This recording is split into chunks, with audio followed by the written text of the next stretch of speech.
Now, if the war in Ukraine ends on favorable terms for Moscow, Russia will strengthen its military presence on NATO borders and remain a growing threat to the bloc. Our reporter Pavel Chaskovsky has more. These are NATO troops patrolling the Baltic Sea. On Thursday, the Estonian Navy patrolled the Gulf of Finland to show the country's efforts to protect critical underwater infrastructure. It comes a day after the Estonian Foreign Intelligence Service published a report on the country's security, a report that underlines a growing military threat from Russia despite the country's 3-year-long war effort. Russia started the war in Ukraine with about 700,000 personnel in the entire armed forces.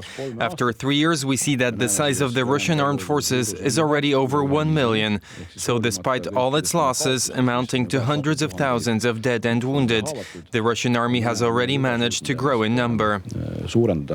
According to the report, more Russian troops are expected to be stationed on the Russian-Estonian border soon. Moscow has been stoking the flames in the Baltic Sea region since its 2022 invasion on Ukraine, intensifying after Finland and Sweden joined NATO.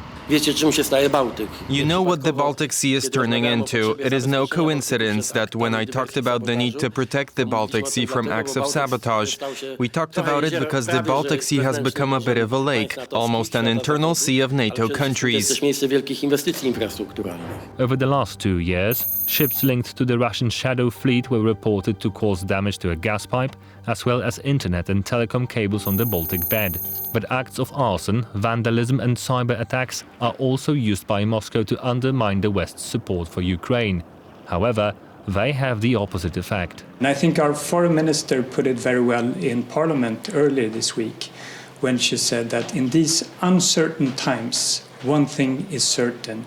In our region, we stand together and we stand strong. Over the past 3 years, European NATO countries have pledged to boost their defense spending and increase their military capabilities, with Poland leading the way. This year we will spend the most in our history on Polish state security.